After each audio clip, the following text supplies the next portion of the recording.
So, some random strangers online told me I had a nice voice and that I should try a podcast. And I should clarify that I don't always let strangers online tell me what to do, but in this case, I thought it couldn't hurt. So, welcome to my podcast. It doesn't have a name yet. Feel free to leave one in the comments. I think podcasts have names. I don't know. Anyway, seeing as this is my first podcast, it seems only logical that I would introduce myself. So, my name is Kylie. It's spelled kind of weird, but let's not get into that today. I live in Utah with my husband and three kids. I have a bachelor's degree in elementary education, but like a typical Utah girl, I finished my student teaching very pregnant, and I haven't been back to work since then. So, how did I become an author? That is actually a question I get a lot, usually from my mom. She was the most surprised by my career choice, which I find kind of ironic because I totally have her to blame for it. She was an English major. She got her master's degree and worked in some really awesome jobs, which I'm sorry, Mom, I don't know what they all are, so I won't even try to tell you what they all are. But around the time that I came around, she already had more than a minivan's full of kids, and she decided it was time to stay home with us. But I don't think she decided it was time to stop being an editor and professor's assistant or whatever else it was that you were, Mom. I'm sorry. So I grew up reading and writing and going to the library at least once a week. We like to joke that at other people's houses, you got grounded from friends, but at our house, you got grounded from books. Um, it wasn't really a joke. So that was my upbringing. And then you fast forward to adult life. I went to college for a year and then I got married. Things were pretty busy, and I didn't really get a lot of time to read.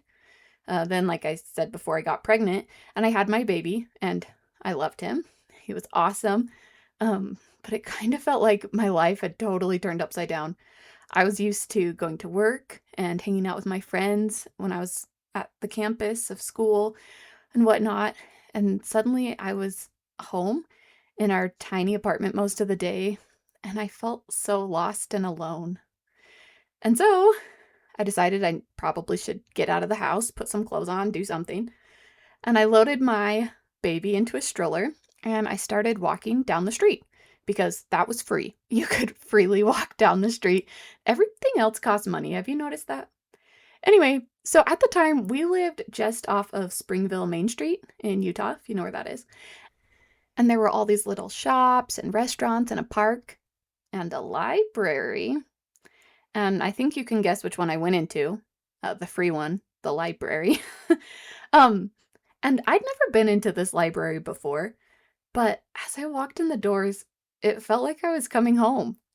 And all my old friends were there. And I was like, wow, this is who I am. Um, I spent the next few months reacquainting myself with my love of reading. The next year, I had another baby boy, and the year after that, I had a girl. And for those pregnancies and stuff, my husband bought me a Kindle, and I would just read in the middle of the night during my feedings, and then also in the middle of the day during my feedings. I ended up reading about 100 books when I was breastfeeding my little girl.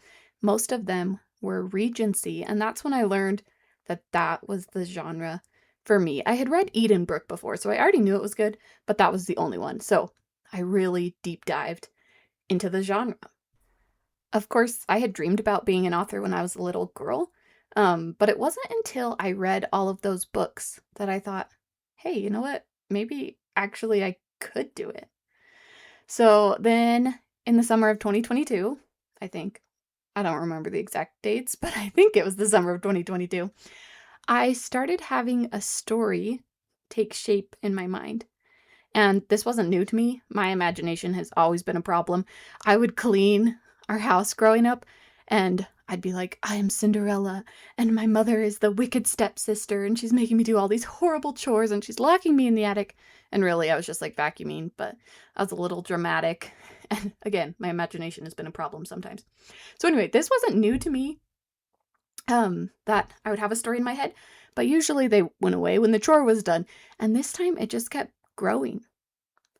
After a few weeks, I had most of the plot to a book. And I was like, okay, sweet. I will write that once my kids are in school.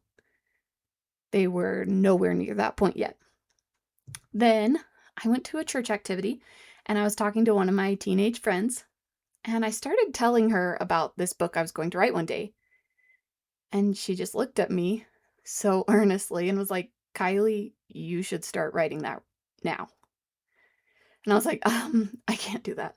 I have a baby. I had 3 kids in 3 consecutive years, okay? So I had a baby and a toddler and another toddler. It was the absolutely worst timing in the world, but I decided to try. And I'll be honest, it took me about 2 years to write the first half of that book. And then I don't know if it was because my kids were older or what, but suddenly it was like, oh, I can write a book. And so the second half I did in like, I don't know, a few days. Of course, then it took me 2 years to edit said book, and let me tell you, it needed a lot of help. But that book is coming out in August. It's called A Lady of Merit. And yeah, it was the first book I ever wrote, even though it's the second book in a series. And I just do want to confirm that the first draft was crap, but you will get a good version when you buy it in August. They say to write what you know, and of all my books, many of which you don't even know about yet, um, this one is just me. It's me and my husband. It's gonna come out the week of our 10-year anniversary, which is just so beautiful. Um, Someday I'll do a podcast and explain to you exactly how it is me and him. But for now, if you would pre-order the book or just buy it in August when it comes out, that would be so awesome. And hey, all you strangers on the internet, if you haven't had enough of my voice, feel free to go listen to my audiobook. Thanks for listening. Goodbye for now.